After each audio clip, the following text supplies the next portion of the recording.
All right, welcome everybody to the next episode of Tulsa Life Podcast. You are in for a treat today because we have the one and only, the amazing Angela Duncan here from Miami. And that's not Miami, Oklahoma. This is Miami, Florida. So thank you for being here. Yes, thanks for having me, Tim. I'm excited. Oh, well, I'm excited to have you because you are the podcast queen. So I'm a little bit like, I really probably should be like going, you interview, you do it, you run it.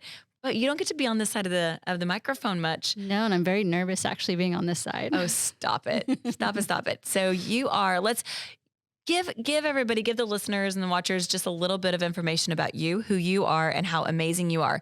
And then we're going to backtrack a little bit, but I want you to talk about what you're doing right now. And then we're going to kind of get back into like the beginning and how that happened. Okay. So I always start off my story. I'm a survivor of childhood abuse and trauma, and I grew up in poverty. And we moved around a lot as a kid. So when I was 18, moved out of that situation, and I knew that I needed to go to college. Always been fascinated by numbers, and I've always wanted to learn more about how not to be in poverty. I always thought that was my why, is like running away from being in poverty. So I was a stockbroker first, and I worked for Bank of America, and I went through the tech bubble, and I realized like this is not the platform for me. I want to help people, but I have no control over the stock market. So then I got my real estate license in 2007, which was amazing because it was right before the crash. But you know, you grow and you really truly learn the craft of being a real estate agent when you have a bad market. So it was so true. Such a great opportunity. Co-owned and ran a Remax office, top 10 in the country. It was a super successful Remax office. Yeah, but you know, when you have good people, you attract good people, and then when you take care of them, you know, we grow together, just like you're doing here. So then I sold that company, and I had an insurance company, and then I sold that this year, which is amazing. Yeah. And now you have an amazing podcast. Yes. So share that because you have your own podcast. So what is it called, and how do people find it? It's called Empower Her Money. And I interview women, successful women, CEOs, entrepreneurs. We talk about business. And of course, we talk about money. I love it. Okay, so let's kind of back up a little bit. You and I met, I think we've decided now 2008 or 9. Somewhere around there. Mm-hmm. And like you said, we both started our real estate companies in Florida about the same time and navigated a way through a crazy market, but found opportunity, found ways to be successful. And we've had a friendship ever since. Yeah. And so you got to come down this weekend, and I was picking your brain and asking you, you know, I think that anytime you have an Angela Duncan in your life, you know, you should try to gain all the knowledge that you can from that person that you might be able to help. And I think because your mission is so close to my mission, and you know, you really want to empower, especially women. And that is something that you were like, did not hesitate a second. And you're like, let me just come down. Right. Let me just come down, and I'll spend the weekend, and you can pick my brain.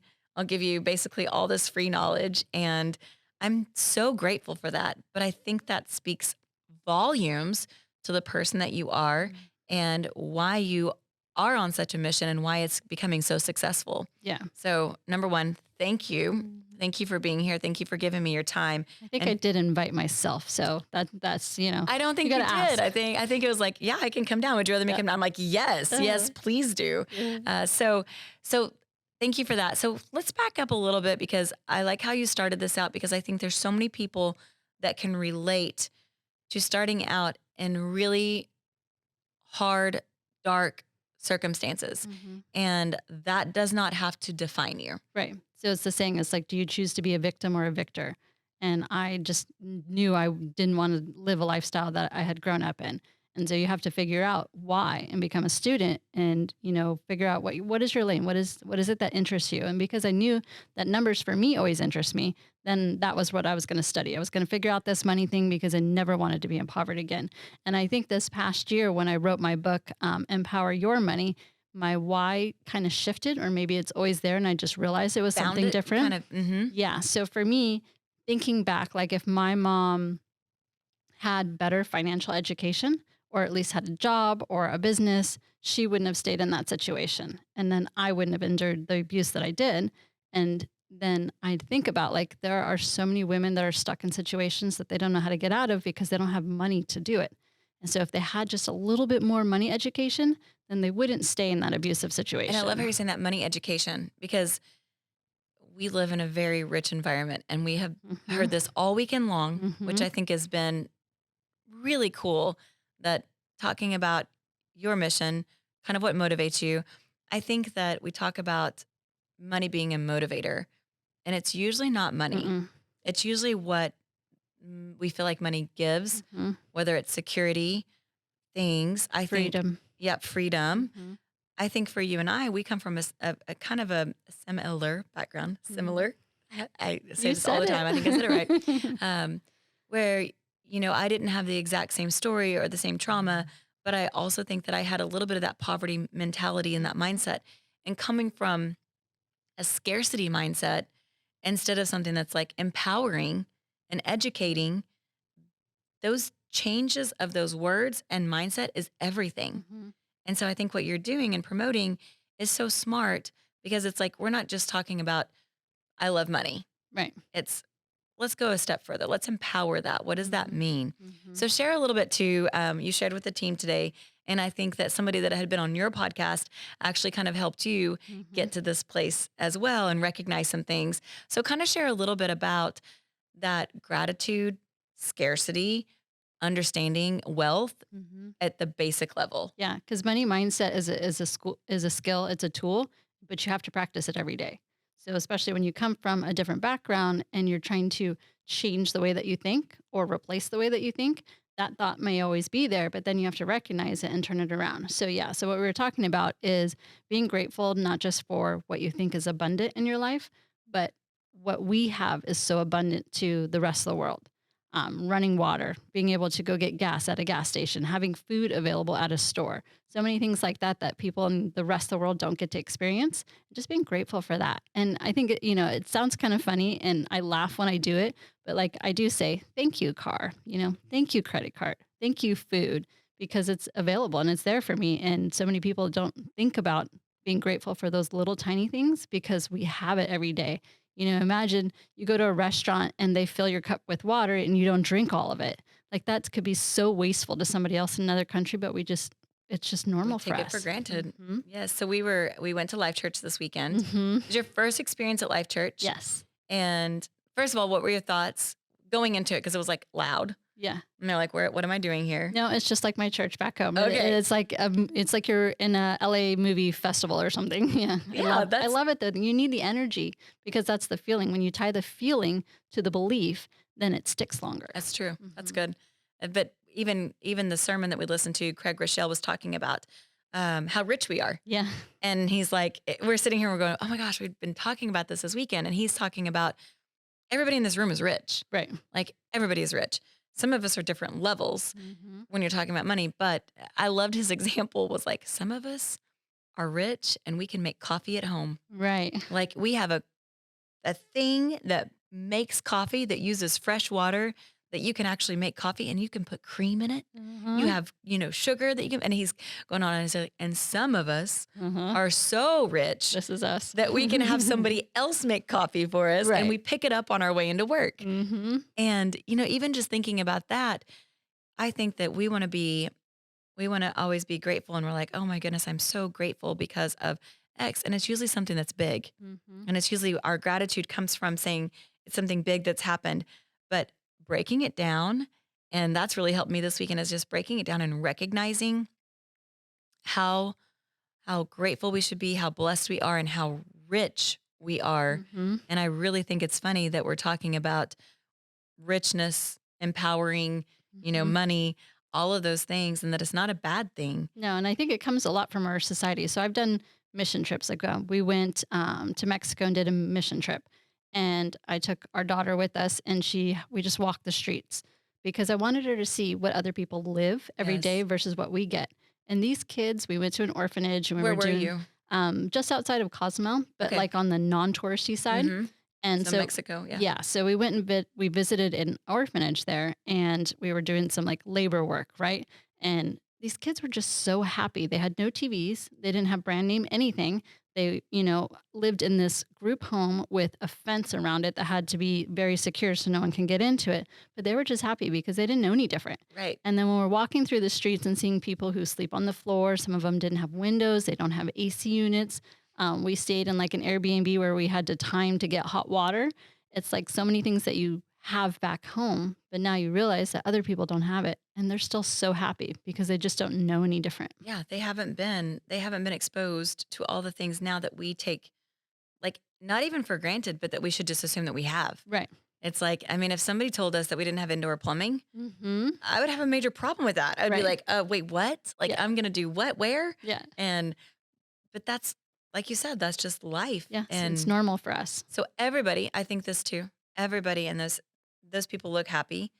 They also are going to have things too that they take for granted. Mhm. And, there's always another level to everything. So they might have more than somebody else has that they are sitting here going, what I'm grateful for, what somebody would die for, they would Right. love to have. Roof over their head, a blanket, you know. Right. Mhm. Yes. So, okay. So tell us what else. Like, I really, you came and shared today with the team, um, your podcast. Let's talk a little bit about that Mhm. because I think that that's something that I'm very interested in. And you've shared a lot of great tips and tricks, this weekend alone. But tell us a little bit about your podcast. Yeah. So the idea, when I sold my insurance company this year, I thought I wanted to retire. I was just burnt. I didn't grow it the way that I She's so wanted to. old, right? It's time to retire.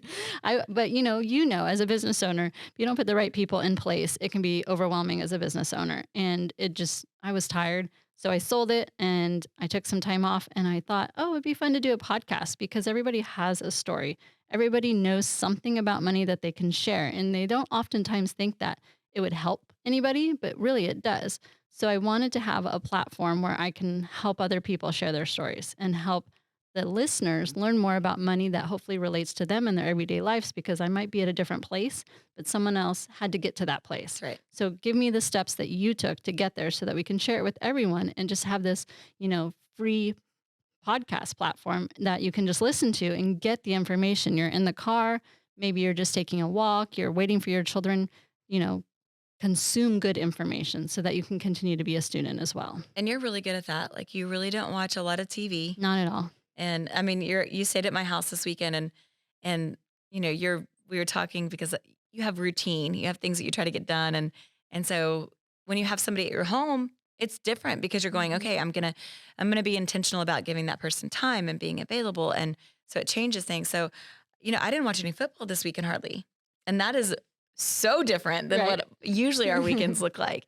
But I kept on telling you, like, hey, you can use the TV in your room. It's like connected to, and you're like, oh no, it's fine. Yeah. I've got my computer. Mhm. I'll read a book. I'll listen to podcast. Mhm. And you are very intentional about what you're putting in, what you're listening to, what you're filling your mind with. So I respect that a lot. Yeah, and it's tough because when you grew up in an environment that I did, it's very easy for me to be negative, and I know that. So every day I have to practice gratitude. I have to control what's coming in so that I can keep it positive because I don't want to be that negative person. And I acknowledge that that's very easy for me to do. So knowing my personality, I have to control the environment. It's the only thing I can control is my attitude. So if I control what's coming into my brain and what I'm consuming, then it helps me be the best version of myself. And you start your day every day by journaling. I do. I love just having quiet. I don't reach for my phone. I'm not on social media. I grab my book and my dogs. We go outside and I just journal. I'm being intentional of what are my goals right now, whether they're short, mid, long term. I'm writing them down, but then I'm saying I'm grateful. And I envision it as if it's already been done. So when I first started the podcast, my goal was to hit 100 episodes, and I'm like, I'm so grateful that I've met, interviewed, and promoted 100 women. And now that that's happened, I changed my goal and I adjust it, but then I can look back at it and just be grateful that it happened. And then you have a new goal. Then you set a new one. And then you Yes. go, what is your next goal for the podcast? So I really want to grow the listeners. I want to reach more people. So I would love to be able to interview international women and talk about business and money from a different culture aspect. I think that'd be super fascinating for me. And I think it would also help us be grateful for a lot of things too that we don't necessarily know that happens in other countries. And so to get those, tips from women who are doing big things in other areas in other countries, I think that would be a lot of fun. That would be a lot of fun. Mhm. And you'd be really good at it. I hope so. And then you'd be like, and I might need to travel there to go meet them in person because Yes. you do a lot of yours like Zoom. Yeah, I do. So, most of your podcasts are done via Zoom so they can be anywhere in the world Hmm. and it works out. So when we were talking and you were like, do people come into the studio? And I'm like, yeah, we have like our own little studio. But Here it it's so is. cute. I Well, love it. thanks. I like it too. And I like having it, one-on-one, but that's limiting if you don't have a platform and we could do the same. So I'm learning a lot of things from you, and I'm so grateful, for just the little tips that Mm. you've given in the short amount of time, because you're somebody that you are so willing to help, and Mhm. you're like, "Hey, how about this idea? Or how about this idea?" And I think that anytime that people are trying to give back, that my mission is that I want to help others be successful, but what I Mhm. find is it's kind of selfish, because the way that it makes me feel and what I get out of that from them being successful is really for me, and I'm like, "Oh my gosh, but the But you're changing their lives, and well, then you're changing lives of people around them. You could be creating generational wealth for that family just which by would you be sharing. amazing." Yeah. And Yes, we have a responsibility when you find success and you learn a craft or skill, you have a responsibility to give back. I That's the way agree. that I look at it. And to share. Yeah. I think in our industry, knowing both of us have been in the real estate world, there's so many times that I feel like, especially in certain markets, that people want to feel like they're holding on to Mm. things, and that they Mhm. have these secrets that they're not willing to, let anybody else know, and don't tell our trade secrets. And we're completely opposite. Yes. And, we've been blessed to be around other people, though, that have had the same mentality as us. And we invite people into our office all the time, like Mhm. anytime. We'll share, we'll give you our playbook. We'll tell you exactly how we're doing things. And I believe that I believe in the law of abundance. And, Mhm. I think that if we can give that to somebody else and it helps them, it doesn't matter if I see something directly come back, because somebody down the road has either helped me already Mhm. learn Very this. true. Most of my ideas are stolen from somebody Yeah. smarter than me. Yeah. So I just think that if we have that same shared mentality, which I really love. So, okay, well, tell everybody, how do they find you? What's the best place? What do you want everybody to do after watching this? And then what is that next action step? Yeah. So empower her money all over social media, Instagram, TikTok, LinkedIn, Facebook. But if you're a podcast person, definitely check out Empower Her Money podcast. Like it, subscribe, give me a review. Would love that too. And if you have any guests that you think might be amazing for my show, send them my way. I'd love to interview them. That's awesome. And that goes for this one too. So if you have anybody that would be a good host for this, we'll give them to you first, and then we'll, not a host, but somebody to interview.